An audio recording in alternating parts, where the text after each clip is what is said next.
Good evening, everypony, and welcome to Commentary's Magic Stream on tonight, Sunday, September 9th, 2018. I am, as always, Grandpaws. Big Cheese. And our cat. And we are back, nice and refreshed from a break, and ready to dive right back into clickbait? Well, yes, it's round 2. Why? But you could have done everything in one stream. That's true. We could have, but I have two very good counterpoints. First, no clickbait worthy of the name ever gives you the whole article on one page, and we are trying our best to hold up this most noble of traditions. And item 2, click here to continue. Click. Unsubscribe. That's about what I thought. But yes, we're back, and we're going to be counting down the second half of our 63 Reasons to Play Harmony in a couple minutes. Before we get there, but first, I wasn't actually trying to do the clickbait thing, but man, it just works so well. It does. It's quite fun. We promise we won't do this again, probably. We're having our fun. Getting it all out of our system. Anyway, we have some very exciting news, which many of you have probably already seen over the last couple of weeks or so, and that is Continentals. North American Continentals. Sorry, Australia. We're working on it.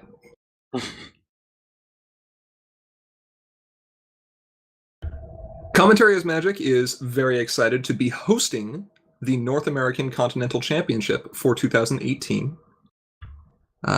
As most of us are aware, Enterplay was unable to run this event at Gen Con this year for a variety of reasons. And we had the opportunity to coordinate things so that we would be able to run this event and ensure that Continentals does in fact happen this year. And it's going to be happening at Ponyville Cider Fest 2018. So big shout out to Ponyville Cider Fest and all the teams over there for working with us to make this happen. Fanman, I'm not sure if our mics are cutting out. I don't think we have an issue with it. No, it should be good. It's probably your side. Something was acting flaky for me a little bit earlier, but nothing seems to be going wrong here. No. Anyway, Continentals is going to be a lot of fun. We'll have more news about the promos and prizes available for this event in the coming weeks. So make sure you follow us on Facebook if you haven't already, or send us a message to any of our contact methods, which we will talk about at the end of this video. You'll also want to keep an eye on the announcement page on Ponyville Cider Fest's Facebook or on their website, because they are going to have a link to Eventbrite where you can actually sign up and register ahead of time. Because the event will be limited on space, it will be open to the first 32 individuals to sign up. So when that link does become available, we will make sure to advertise it and make sure you head over there early.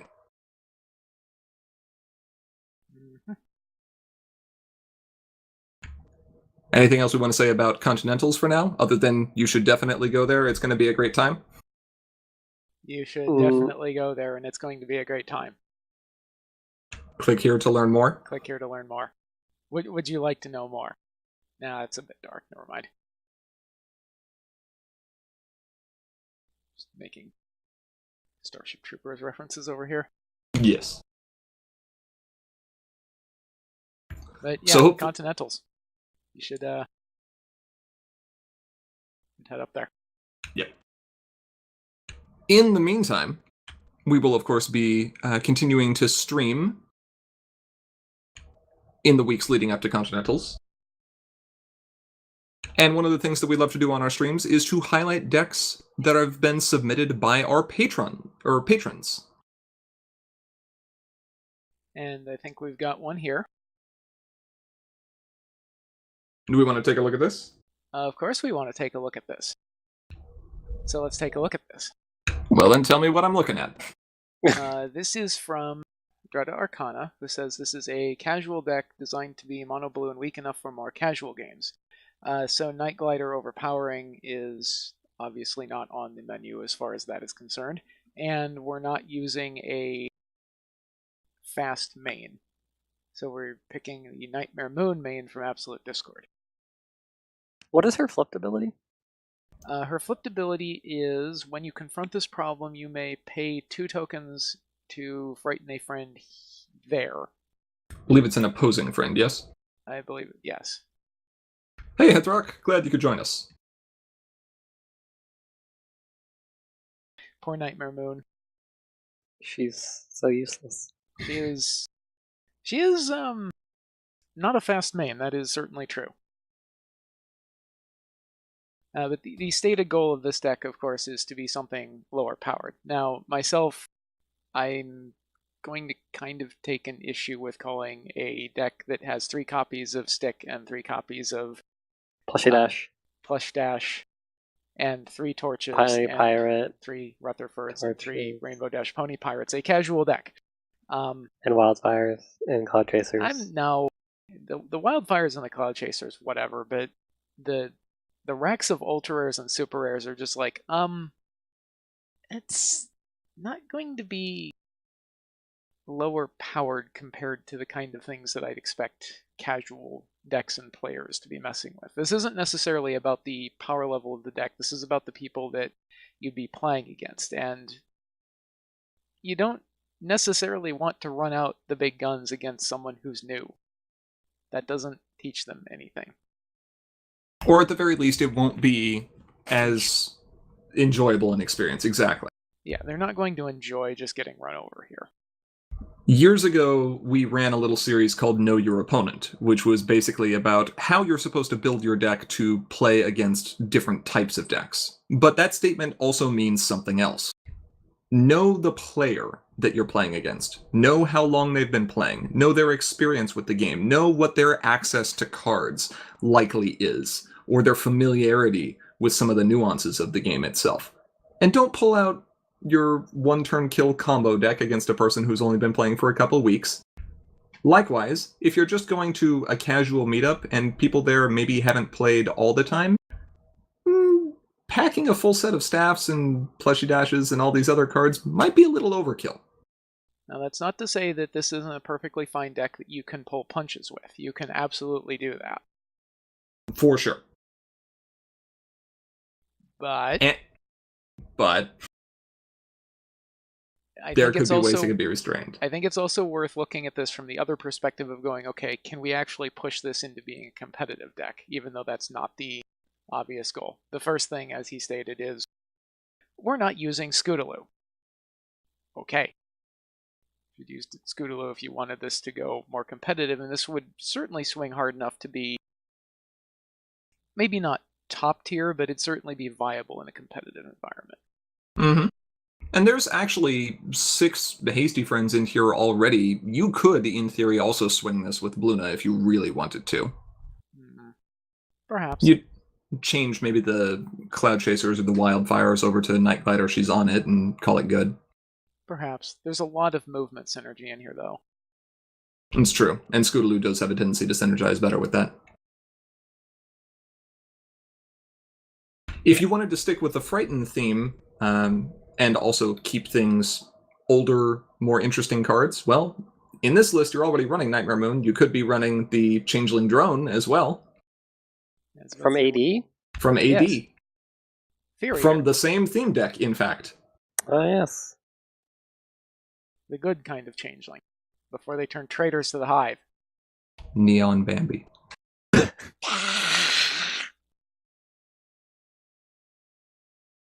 I think it's fair to say, though, that with a couple tweaks, this deck could easily end up being semi-competitive, though. It is still mono-blue, which means you're going to run into issues just because there's only certain things that each color can do.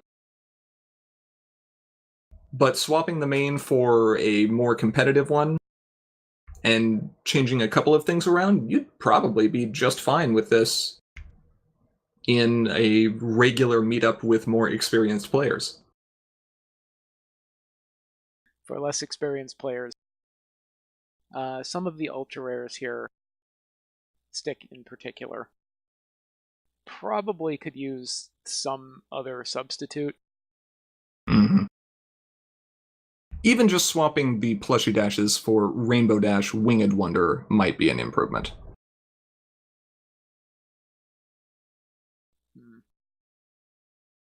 But again, that's all about knowing the person you're playing against and their level of familiarity with the game. Overall, though, we do have to look here and go down the checklist. How many pieces of resource removal do we see? 3. How many cards are in the deck? 45. All right, so we're good. Yeah. Best piece of resource removal.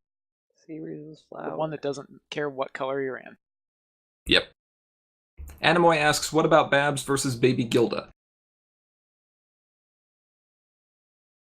Baby Gilda is the one that when a friend becomes frightened, you can put a Pegasi token into play.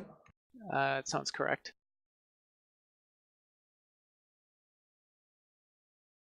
Yeah, It's an interesting idea. Could see that.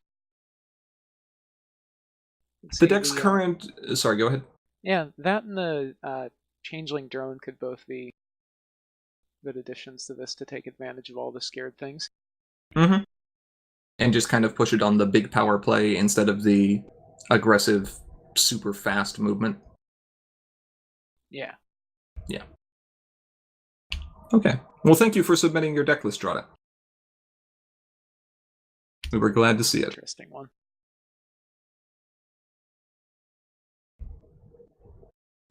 Now, let us resume where we left off last week.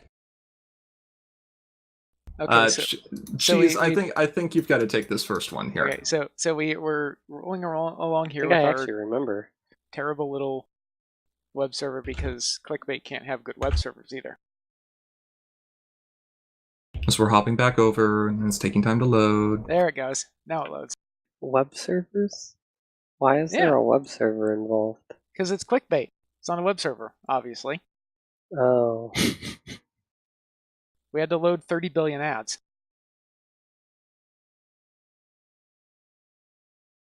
Anyway, All right, Cheese, you should definitely take this first one, because this is like your favorite card. Yeah. So, Juggling Routine. Core has no reset your discard pile stuff. And this was one of the two good ways to do it, or the two only ways to do it in Harmony, the other being Changeling Infiltrator. Correct. And this just resets both players, just shuffles, discard, and deck. And so this had like 3 main uses, really. I guess really 2. One was combo. You need those cards that let you win, and you need to do it infinite amount of times.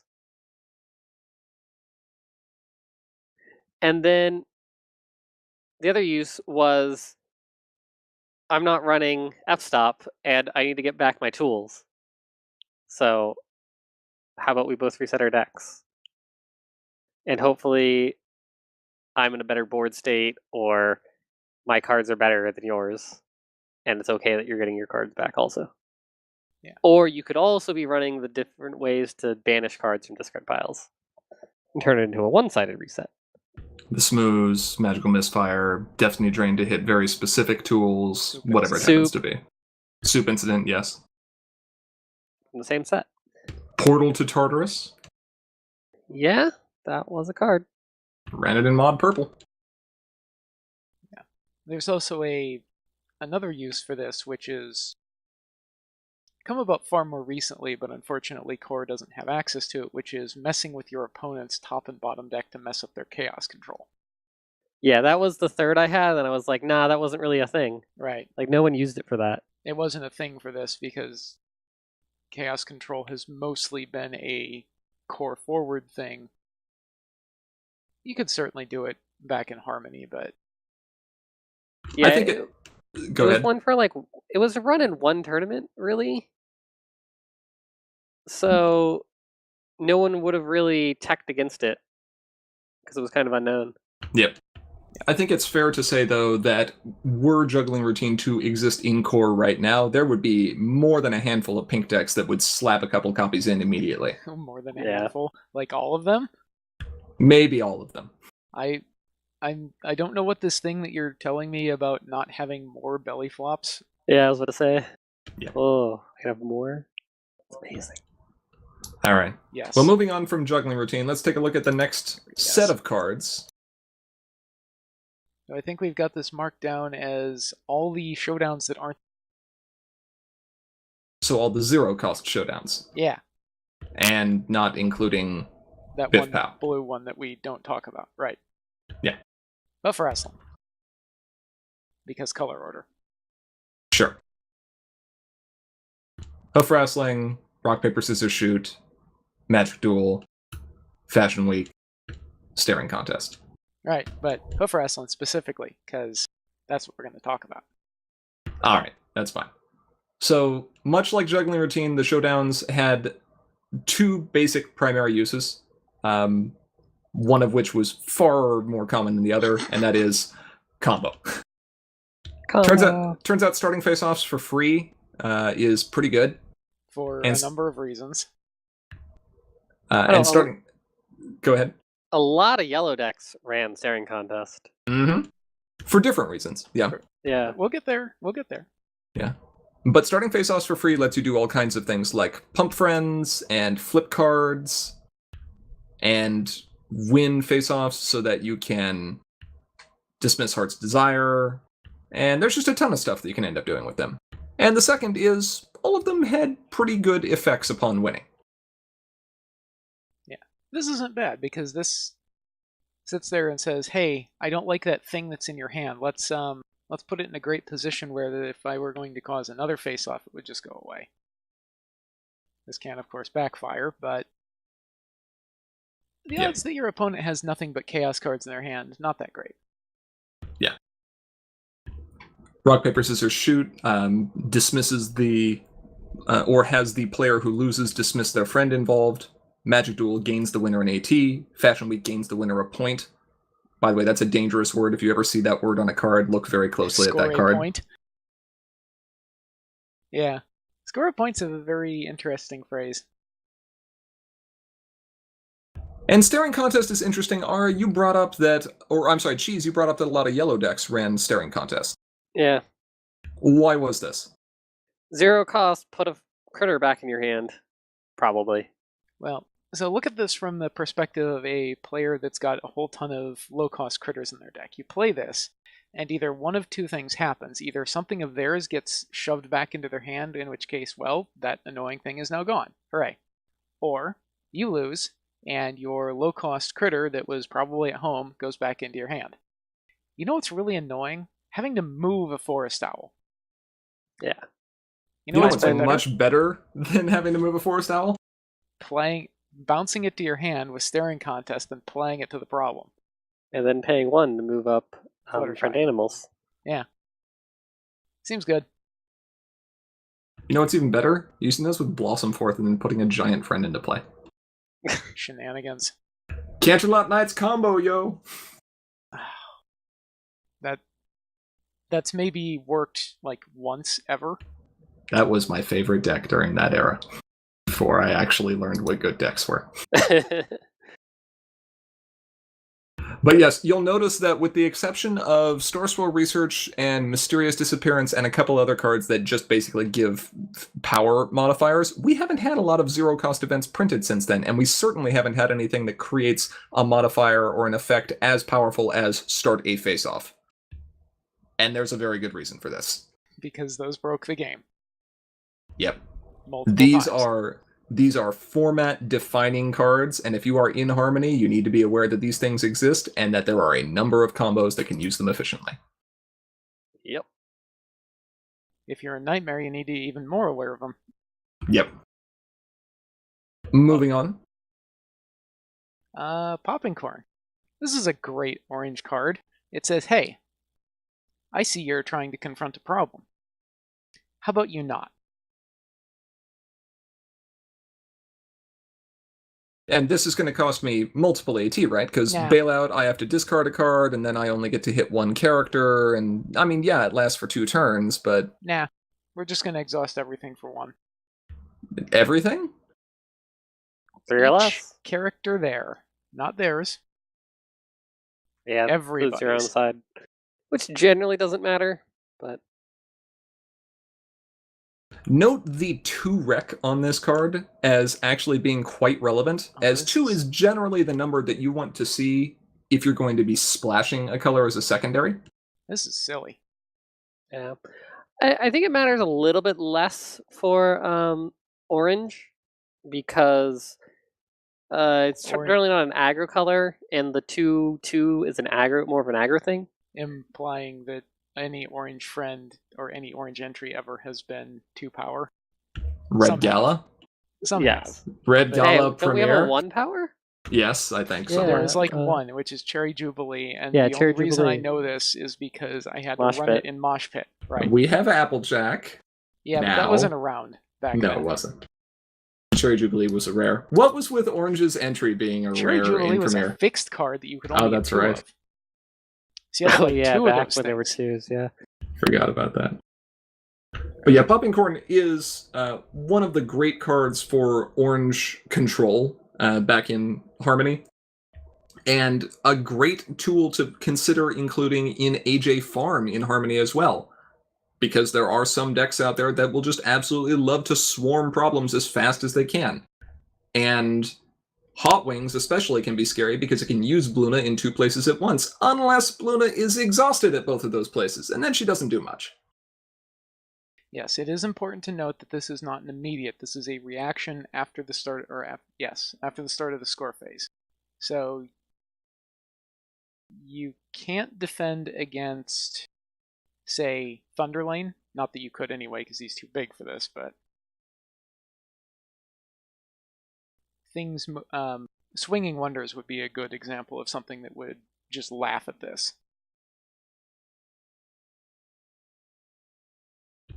All right, let's move on to the next event. Critter Cav. This is a good one. We really haven't seen anything like this. No, we haven't. This is a nice card. That We've yellow... seen +2. Yeah, it is +2. How about +5? I mean, admittedly, the +2s are 0 cost, but they're not +5s. This was a very creative way of shoring up one of Yellow's primary weaknesses, which is I'm going to play a lot of small critters, which means I'm flipping for nothing. Unless I have 1 AT. Yes, and this card makes Yellow very scary because it's like, oh, I flipped the Forest Owl. Nah. Doesn't matter. Now it's got 5 power. That raccoon's eyes are very creepy. Yes, they are. I never noticed that. Now I can't look away. It's like he's drawing me in. That squirrel right there in the middle, it's staring into your soul. You're welcome. Thanks for that. But yeah, Critter Cavalry was a great card. It was one of the best face-off tricks that existed back in Premier and Counterlot Nights. One of the only face-off tricks that existed back in Premier and Counterlot Nights. And probably one of the reasons why Yellow was so dominant through Counterlot Nights. Yeah, I think this card was a bit overpowered for the Premier meta. No, it's totally fine. It's totally fine. It's not Fluttershy Guidance Counselor. It's fine. It'd be fine now. Yes, it would.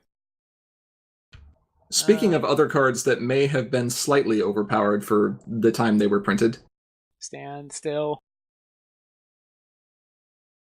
What are you talking about? This card was fine. The bane of aggro players everywhere.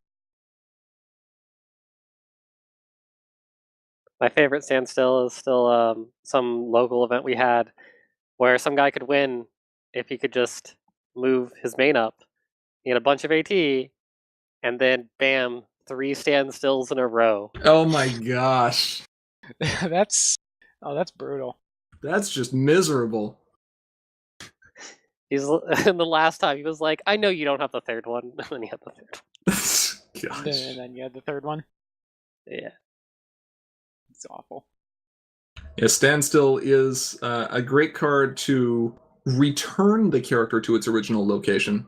Sending, I believe, is the updated text on this. And that is important because it means that you are not moving that character back. That means that it can't be prevented by effects like Storm King or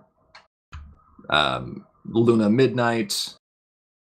Or Down the Drain, or any of those can't things with respect to movement. And again, for 0 cost, 2 rec to be able to play, and flipped for 5. This was kind of a killer card. There's nothing that I don't like about this, especially because you can throw this in that blue-white aggro deck that was running RTO anyway. Yeah. And the 2 rec. Off of RTO, yeah. Next card. Ooh, this is a rather rare bird here.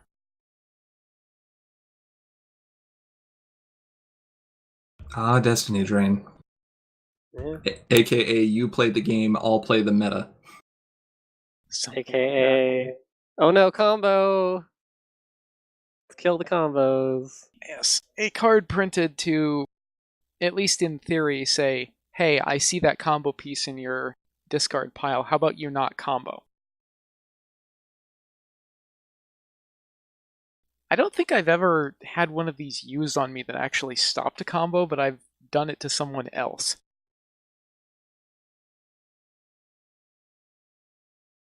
Yeah, Destiny Drain can, and often is, a silver bullet against unknown combo decks floating out there in the void. You know they exist, you know they'll probably rely on one particular card for at least one piece of the engine, and you just kind of have to figure out which one, either by being familiar with all the decks or understanding how their engines might work. Then it's just a matter of, hopefully, making them discard or otherwise getting a copy of that card in the discard pile, and then ripping all 3 of them forcibly out of your opponent's hands. Literally, just reach across the table and grab your opponent's hand and just tear the card up. Now, how about no? Okay, maybe don't do that. But it's gonna feel like that. But it takes out of their hand and out of their deck and out of their discard pile and basically says, no, you're not allowed. You can't has. Side perk to this also gives you perfect hand knowledge at that point in time. And perfect deck knowledge, for that matter. Yep. Anemoy says 3 gyros and 1 Destiny Drain. Couldn't agree more. I actually could agree more. The Canterlot Knights Ultra Rare Luna and a Destiny Drain. Ah, fair. Combo But at assassin. at that point you're just playing combo assassin. You might just be, yes. Alright, let's find another 3-cost event from Harmony. How about Epic Win? That was a good one. Well, it beats opponents' Troublemakers, right? Like I have to fight them, and No. then if I win... No, just that Troublemaker right there. Defeat. Right now. Points. Mine. Discard pile. Go. Just gone? Just go. Oh. As the flavor text so succinctly puts, owned. Yeah, that's a way to do it for sure. This card especially got good in, the era when it was printed, when there were still quite a few farming decks around, when mod colorless was very, very top tier, and Troublemakers were often worth quite a few points.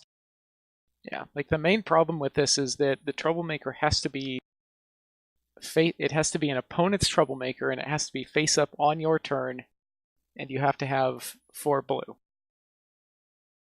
at the start of your Troublemaker phase. Aside from that, it's basically just, no, I know you wanted those points from that Troublemaker, but sorry, they're mine. Thanks. Yeah, nowadays having that blue rec is not nearly as difficult. What is more difficult is guaranteeing that an opposing farming Troublemaker is going to remain face up for more than a single phase. The nature of how farming tends to play with its Troublemakers is different. And of course, this card suffers quite a bit if you're trying to use it against, say, Changeling Mimics, which names events, and taxes you an extra 3. Seems bad. Does seem bad. Wow, that would also be kind of a harsh sell too, because 6 tokens to remove a Troublemaker. The effect is still going to be active for the rest of the turn, and you only get 1 point off of it. Probably not great. Probably not. But hey, if it's tokens you're concerned about, and you're playing blue, have I got an answer for you? The answer that you just want to go fast? Like Thunderlane level fast? Yeah, like Thunderlane level fast. Or competitive pie eating fast. Or yeah. I think I've run this in 2 decks, the OPM and Peck. Yes. One Punch Mare of prior to Core really becoming a thing fame. And Pie Eating Contest of about the same era. Yeah.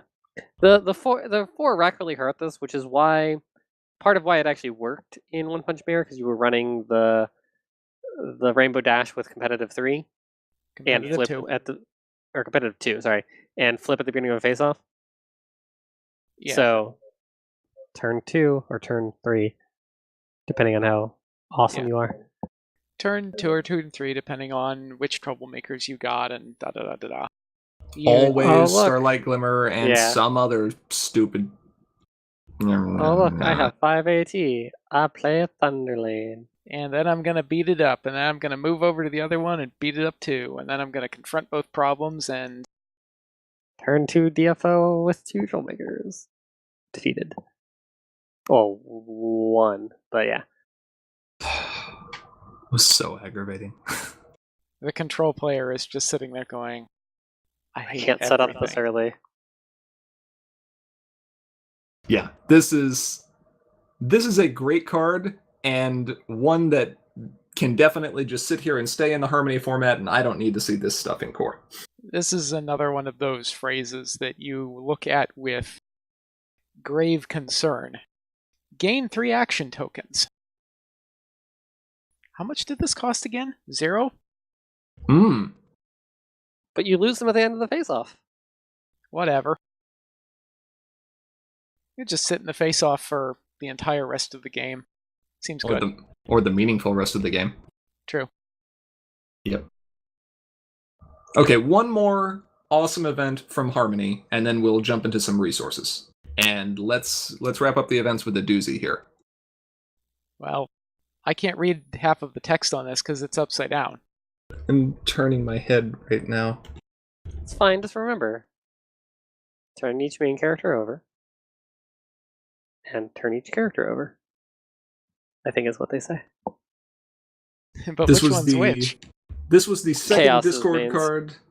The second Discord card or Discord event that we saw where he manipulated the text on the card. Yep, Yes. First one was Premiere? Yeah. Correct. Back where you began, specifically. This was very interesting. It was the first time we had seen a method of turning a main character over again, I believe. Apart from, Biff did exist. Yes.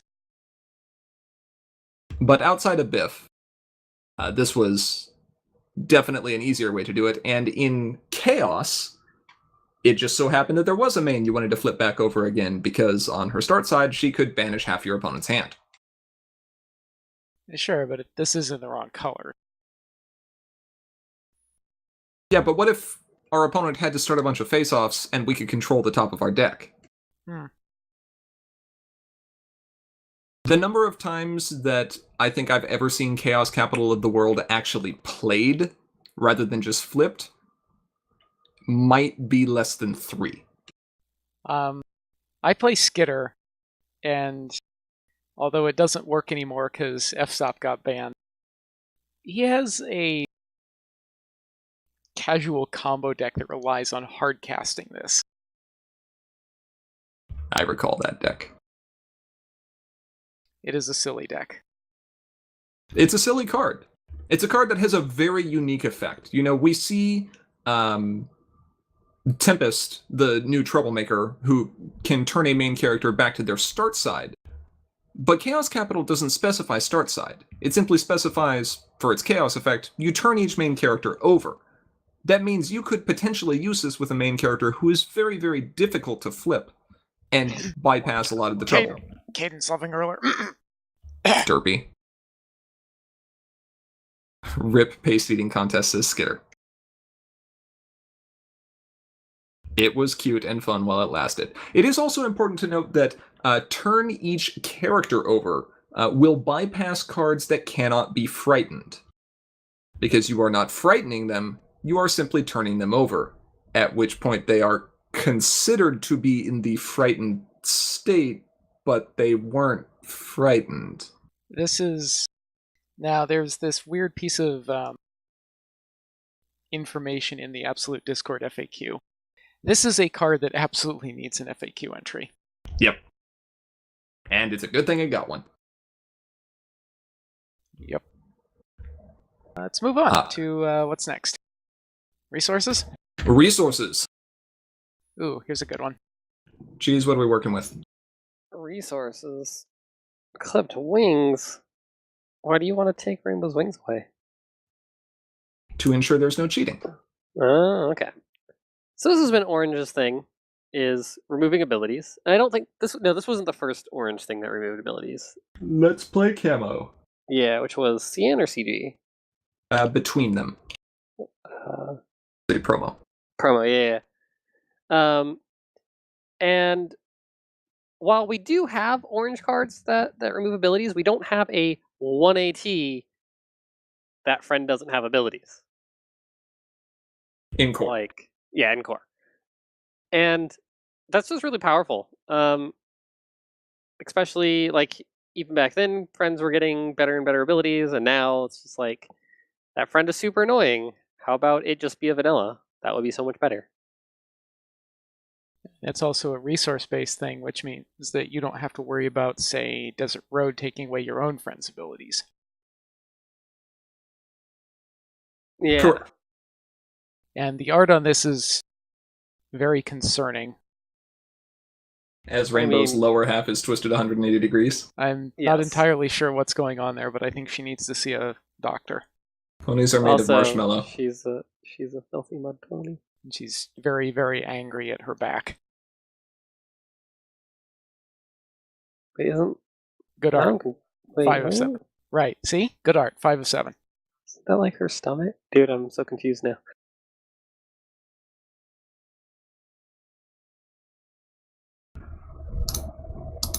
Okay, other good resources from Premiere. Ara, as a fan of all things pink, I know you love everything Pink has ever done and have never found or taken issue with it. From Premiere Block. Premiere Block. I'm bored of snacks made by my mom, so I'd like instead a giant party bomb. Wow, I had never read that flavor text. Didn't listen to the song either, did you? Apparently not. Yeah. So this was great fun. Back in the era of, I would like mass dismissal, please.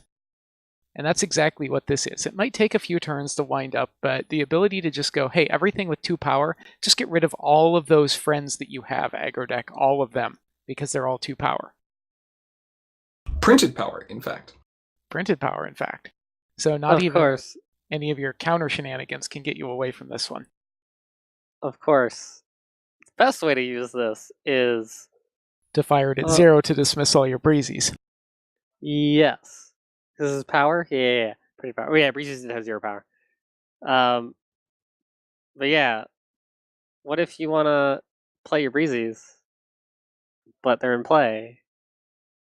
Oh, look, I can spend 0 and get rid of all of them. Yeah, that'll do it. And so that powered a And then I can juggle. combo deck or 2. Yeah, I mean, this was a good card even outside of that. It was definitely a good card. Firing at like 1 or 2, especially during this time, was just like devastating to aggro. Yeah, it was always fun having a couple of these out, and you'd keep them hovering at like 1 and 2 power respectively, so your opponent's just sitting there sweating bullets knowing that they can't do basically anything about this. Yeah. Party Bomb was also yet another card mimicked after a magic card with almost identical effects, which was Ratchet Bomb. Yes, this is something that I think the closest thing we have to this in core is the Flitter friend.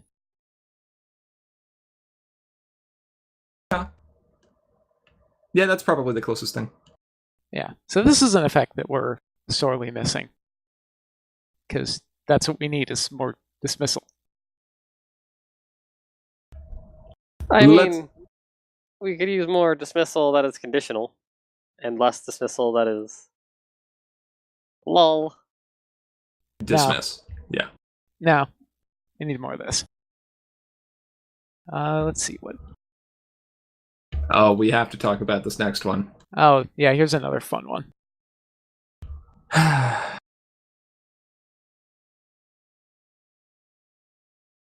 Steady session?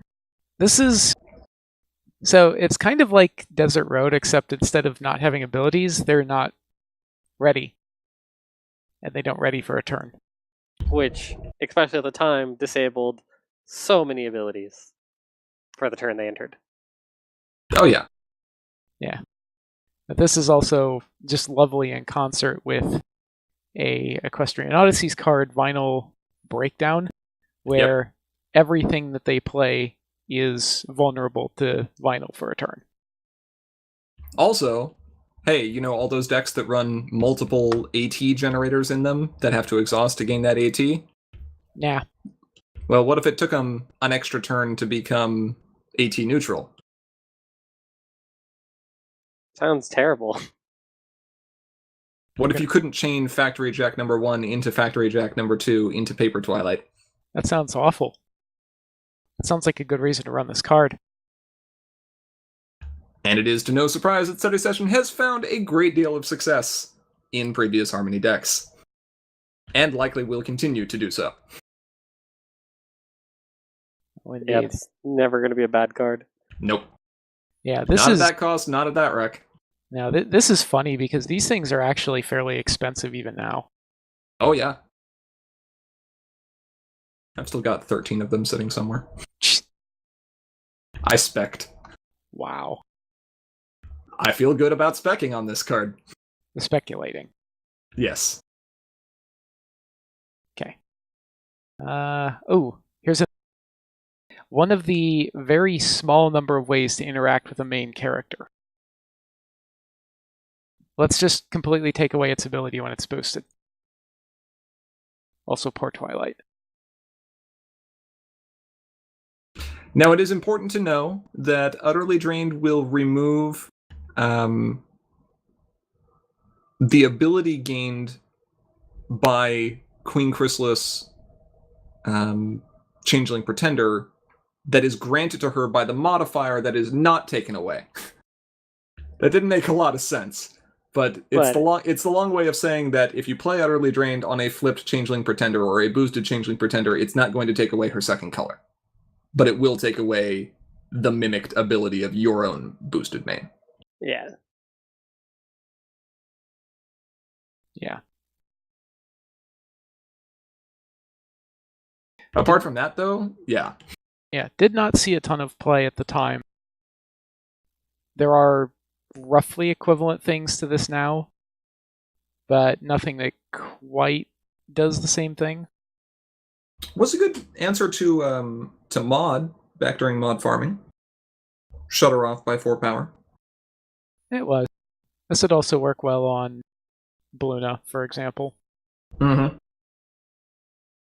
Unfortunately, it doesn't do anything to the Sequestrian mains. Nope. Sure, go ahead. Whatever. Waste those 2 action tokens. Not that you would, though. That's just a bad idea. Unless you're... Nah, it's not even an accessory. It was like the only thing I could think of that would matter.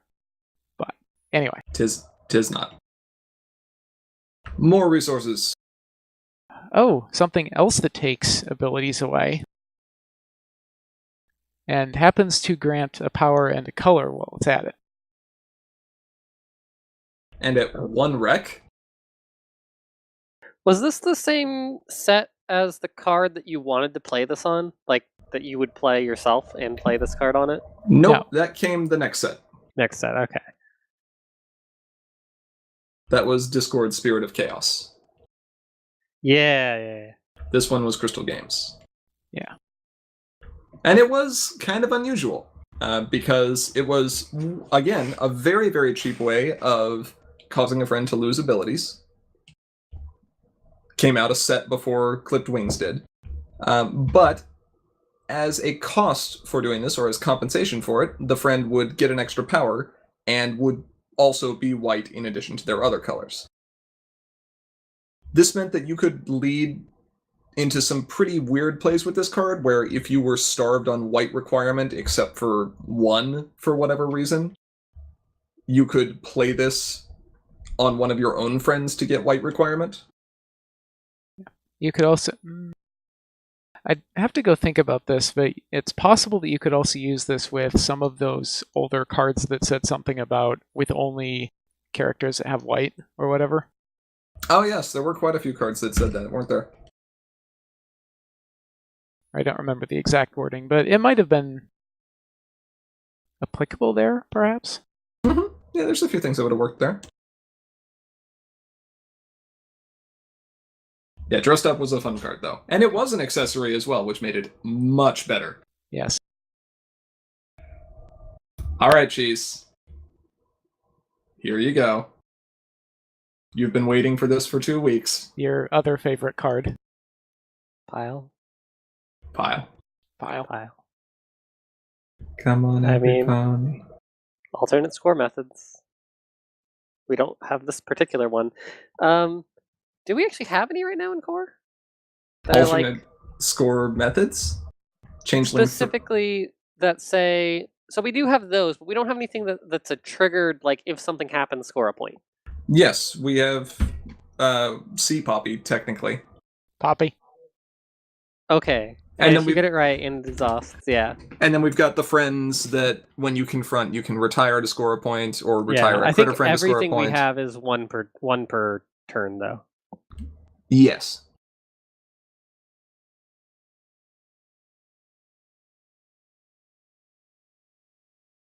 Yeah. This is, not only is this an alternative method of scoring points, this is also a great disincentive to your opponents. If you draw cards, well, you're not going to have a bad time, but I'm going to have a very good time. And if you draw too many cards, then you're just going to have a bad time. By which I mean you're just going to lose.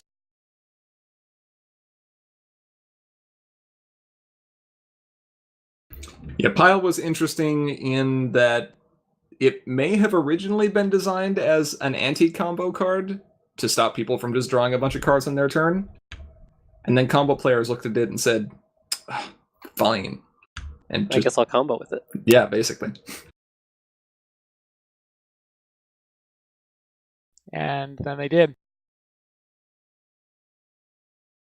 CMC For a which long can... time. Oh, yeah, there's like the cycle that you can do weird stuff with, kind of, sort of. Yeah, but that's not a trigger. That's a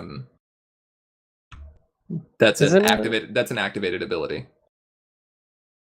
Sort of. When you QD mark a friend, Yeah, it's pay- a trigger. Yeah. That's fair. But it requires an activated ability to do so. Yeah. Okay. Yeah, So- Pile of Presence, I mean, it lives in infamy. If you're playing a Nightmare, you're basically running 3 of these mandatory. If you were playing Mod, you were running 3 of these mandatory. It's legendary for everything it's done.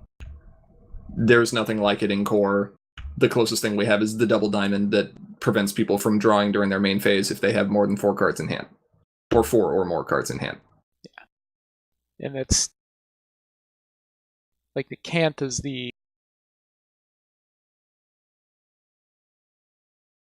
It's a stronger restriction, but at the same time, this is a much better punishment. Scoring points. Yeah. All right, Oh. Mr. 3 resource removal is mandatory and Okay. 45 card Okay. maximum. Okay, so here's how this works. Are you in Harmony? If you're in Harmony, are you in yellow? If you're not in yellow, just go ahead and add 3 of these to your deck right now. I'll wait. Unless maybe you're in purple, but then you should still look at this and just be like, well, what if they play a Changeling Mimics? And then consider adding at least 1 anyway. Because it's resource removal that works for every color. And you need 3 resource removal At least. in every color. Yes. The important thing was that I had 3 resource removal in my deck because that was the style at the time. All right, Grandpa Simpson, sit down there.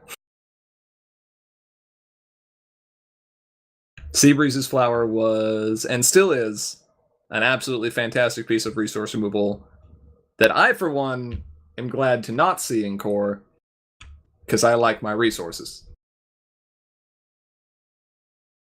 I mean, everyone's running 3 resource removal of some flavor anyway. Yes, but this also stops them from just running mono pink.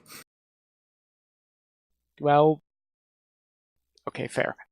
I can't really argue against that.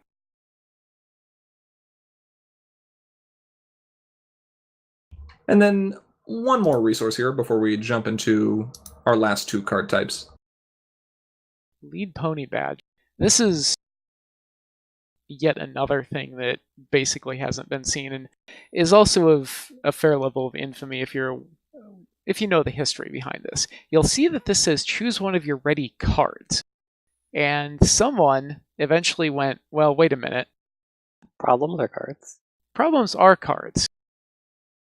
And by virtue of them being mine, seeing as they're in play, and I control them, how about I go ahead and exhaust a problem with this card to ready, I don't know, a Cloud Chaser?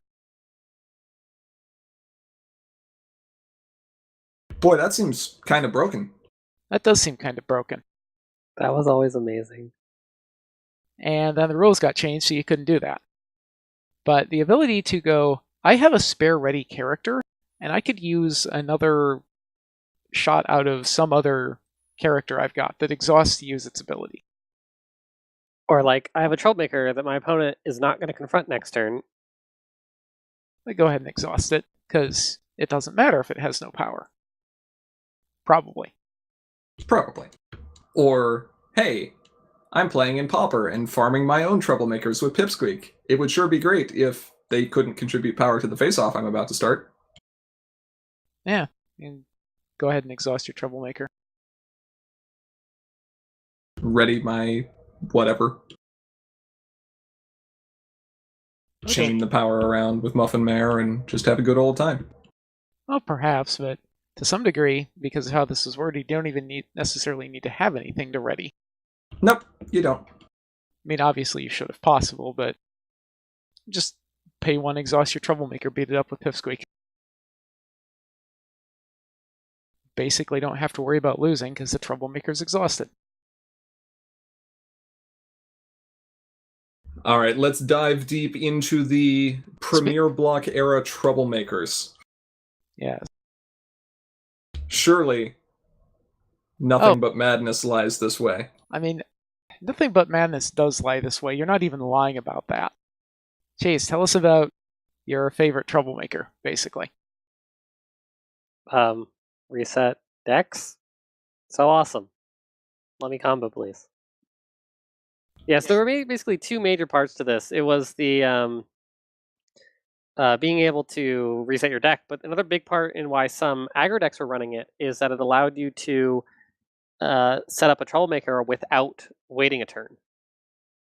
So if you couldn't double confront this turn, you know your opponent could, or you think they could on the next turn, then you can just trigger one of these, generally pretty cheaply, and then as long as the board state's right, your opponent basically is going to take another turn, and then hey, you can double confront again.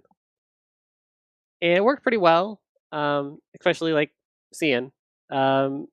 As like CG, I think got some more TM removal, and especially 80. And so as more TM removal came and immediate speed movement came a thing, this kind of didn't work so well.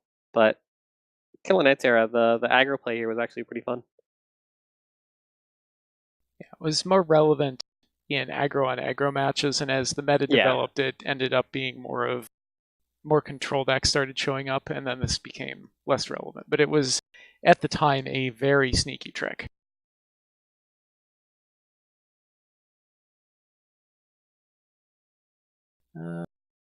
Oh, yeah. We have the original baddie here. Big bad evil girl herself. Mm-hmm. Nightmare Moon. No subtitle. So, the original villain, the low-cost, high-impact hand dump, it's nothing to be sneezed at even now, even if it does hit both players. So, I was always too afraid to play this card. you should never be afraid to play this card. You'll I only like wreck my your own cards. hand. You play this turn 1, and then your opponent plays Nightburn Moon Deep Darkness, and you're running Vinyl, and now you have one card in hand you can never flip, and you're sad. That's basically what happened to you at last year's Everfree, isn't it? Yes, that's exactly what happened. Well, not to me, that I did to somebody else, but yes. Yeah. Yep. In the original Premiere block, heck, even in original Premiere, this card commanded a very high price for a very long time. For a great reason. If you were in a position where you could beat it up, where you already had a good board set up, it was worth a ton of points. It disrupted your opponent and continued to disrupt them. It blocked both halves of the problem, and it was very, very difficult to beat if you weren't ready for it.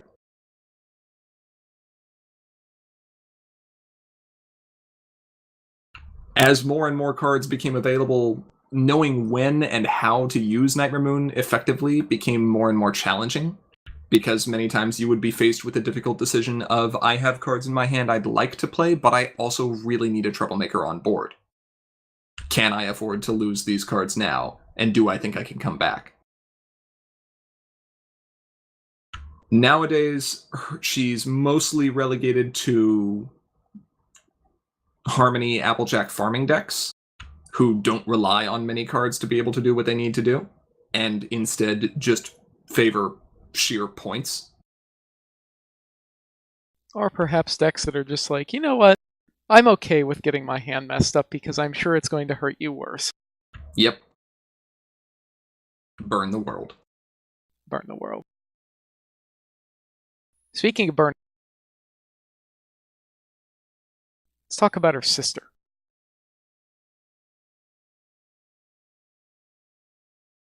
And everyone's sitting here going, oh, who's this? That's not Daybreaker. Well, Correct, it is not Daybreaker. Nightmare Star came before Daybreaker. Deal I with never it. realized she was sitting until right now. What else would she be doing on her throne? I thought she was like standing. I couldn't see the throne, but now I kind of see it. There's a lot of gold in that image. Okay. No, she's sitting on her throne going, look at me. Look how pretty my wings are. My wings, they're so pretty. This art was amazing, admittedly. In fact, they're so pretty that you can't exhaust yourself because you're too busy staring at my wings. Do you think she has gems on her teeth? Do I think she has a grill? Maybe. I don't know. So, here's the thing. You don't look a gift horse in the mouth. Uh-huh. Uh-huh. Uh-huh. That's a pun. Yeah, this card is still kind of huge. And now that F-Stop's gone from Harmony, it's less relevant. It's still relevant. It stops all the AT generating friends. It stops Snips and Snails. It stops DJ Pony Breakdown. It stops Carbo Loader. Like, there's a bunch of stuff it still stops. Time loop. Time loop, sure. However, probably the single most impactful use of this card nowadays is actually in the Nightmare format, where no one wants to deal with Guidance Counselor.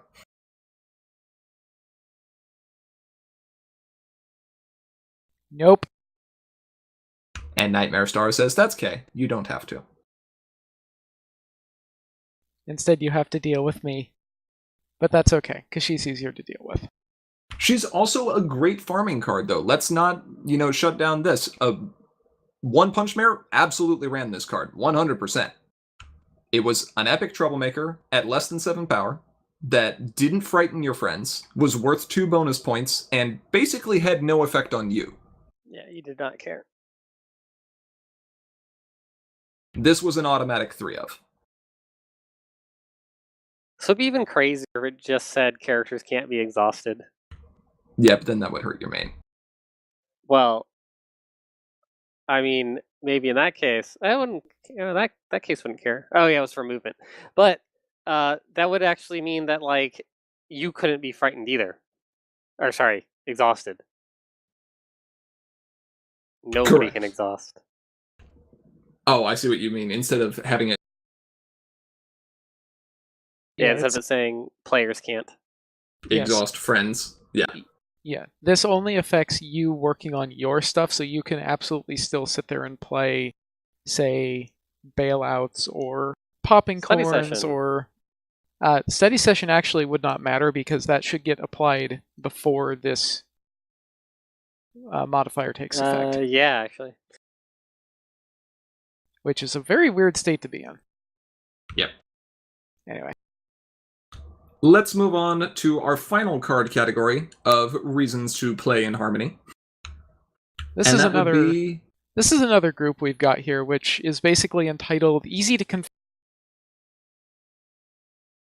More specifically, can Your main Hot Wings and one other character, play a single character and confront it? although there are some things in here that aren't just blue. But so first up, we've got 795 wing power. The Rex here you can see 2/2 and 2 bonus. Seems good. Now, kind of as a secondary comment here, look at this ability on this. Resources played on characters here have their cost reduced by 1. That's not to a minimum. That's just 1 less. So this is actually kind of dangerous if you're running this yourself and your opponent happens to be running, say, white or orange and wants to hand out some hats. I may have had that happen to me a few times. more than once. Yes.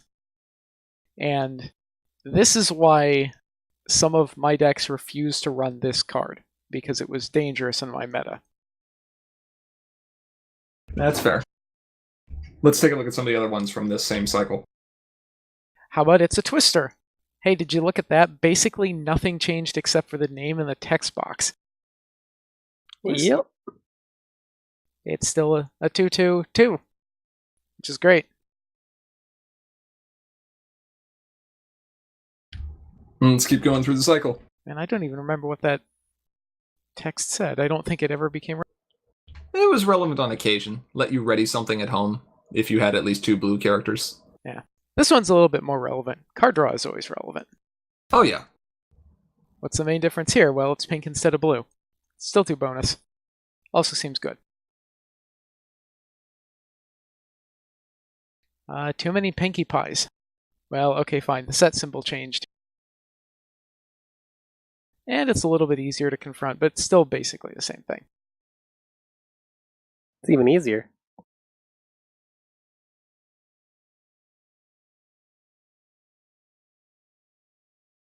And if you had something that happened to work with movement, say Rainbow Dash Pony Pirate, this does have a little bit of movement synergy. Boy, it's amazing to me that we were referencing the Mirror Pool episode as far back as Canterlot Nights, and then 4 sets later we were still getting cards from it. I mean, high magic. Yeah. So that's like 6. 4 sets beyond Canterlot Nights. Oh, okay. 5. Or like, Not okay, counting depends on how Canterlot you're Nights. counting. Sure, okay. Yes, quoted the flavor text being attributed to Nana Pinky. Which Pinkie is that? Can you tell the difference? I don't know, let's line him up and make him watch paint dry. Nah, how about we burn Rarity's kitchen down instead? Sure, works for me. Alright, through the rest of the cycle and then on to the last few cards. Let's see. Oh, well, we should talk about these two as well. This way, little ones. So this doesn't technically comply with the rules. It's not a 2/2.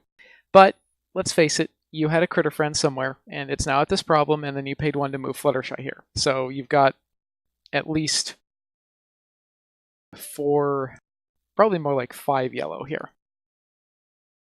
Just go ahead and play an RTO or something. It's an RTO. It's always an RTO. Speaking And of good problems for RTO. speaking of good problems for RTO, may the best pet win, otherwise known as Free Owl, because when this card enters play, you're going to go search your deck, you're going to find a Forest Owl, and then you're going to play it to this, move Fluttershy and RTO to confront it.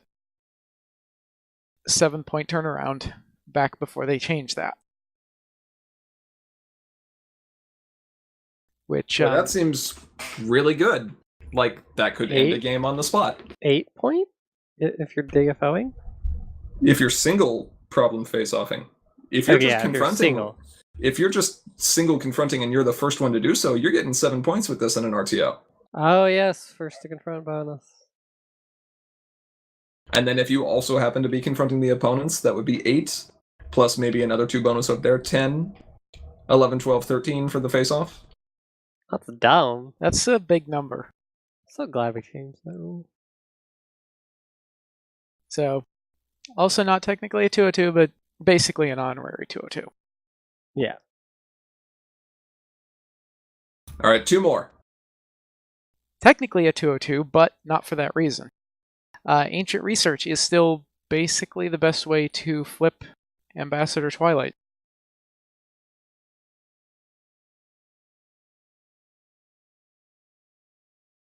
Boy, I'm just going to play Tempest and run a copy of Storm King and put Storm King into play face up. And hope I win the die roll to go first. You know what? I think I'd be fine with that, because you know what you're not doing? Taking a card out of your hand with Grubber? You're not grubbering the one piece of Meticulous I have in my hand, correct? That's fair. So, either way. Ancient Research, though, it was and has always been the enabler for Ambassador Twilight to flip as early as turn 2. And if you are choosing to run Ambassador Twilight in Harmony, which some players will elect to do, this is what you're running. There is only one starting problem, and it is this one. In Harmony. And finally, probably one of the wackiest problems we'll ever see.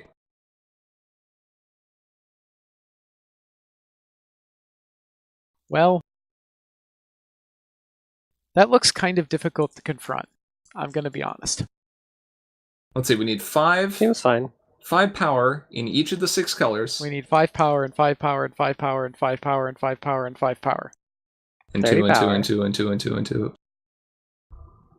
And when one of our characters enters play there, or is moved there, we have to replace every problem.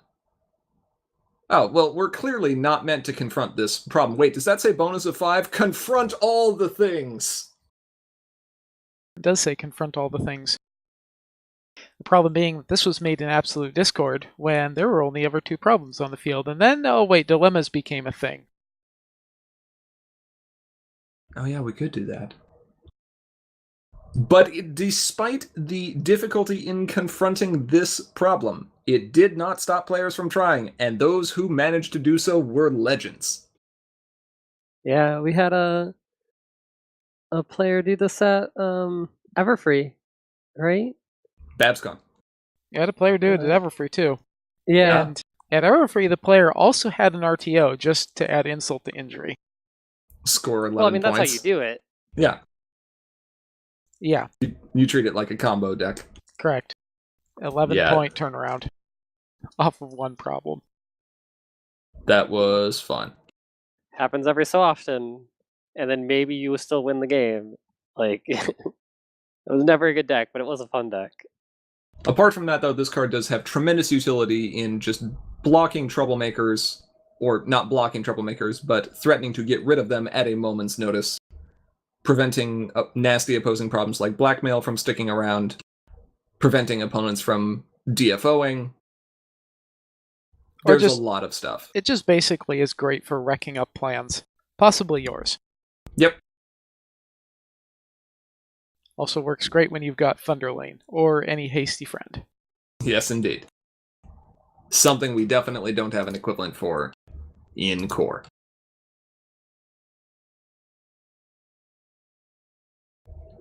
And that, I And think, is all 63 cards plus one bonus card.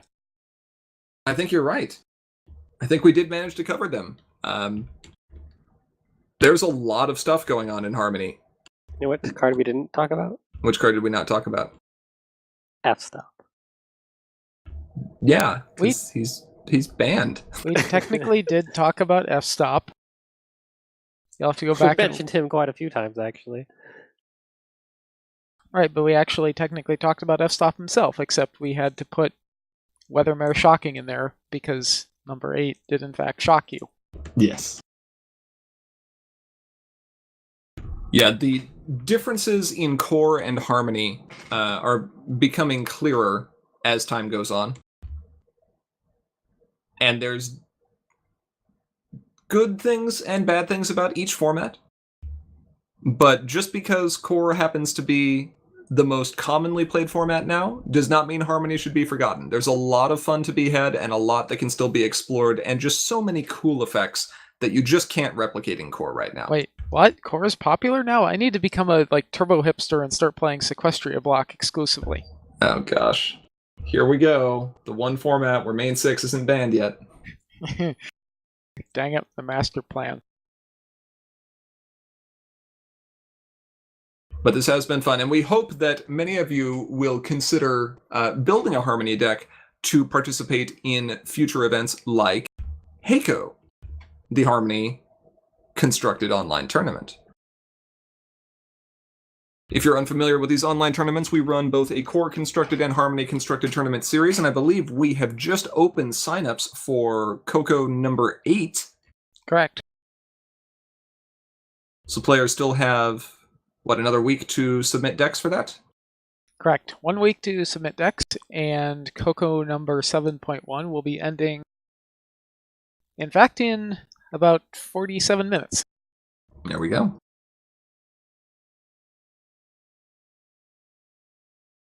Well, that will about wrap up our discussion on Harmony cards for today. We would like to give a big shout out to all of our patrons on Patreon. Thank you so much for your regular support. If you aren't currently a patron but you enjoy what we do, please consider donating, because doing so will give you some awesome rewards, like the ability to vote on polls to determine what future videos we produce, a chance to share your own deck creations to be reviewed live, and even the ability to challenge members of Sim or other patrons to feature duels using some wacky rules. If you have comments or questions you'd like to send our way, or if you're just interested in hearing about what we're working on for the future, there are many ways you can stay in contact. We have our Patreon, as mentioned previously, but we also have a Facebook page, facebook.com/commentaryasmagic. We're on Twitter at CIM_CCG. You can email us at commentaryasmagicteam@gmail.com, and patrons at or above the $5 per month level get access to our Slack channel where you can chat live with us any day, anytime. Our sleep schedules are pretty wacky. I'm trying to fix this. We're doing a better job. They're getting less wacky. If you're looking to watch any of our previous videos, including tournament recordings, like the ones that you can expect to see from Ponyville Ciderfest, you can find them on our YouTube channel, linked in the sidebar. And while you're there, make sure to subscribe so we can get a channel URL that makes a little bit more sense. But with all that said, thank you to each and every one of our viewers, both here now and watching this recording later. We are, as always, Commentary as Magic. I am, as always, Grandpaws. Big cheese. And Arcat. Also, And 3 we'll resource removal is mandatory. Yep. 45 card maximum deck. And we'll see you all in 2 weeks. Mm-hmm. Bye.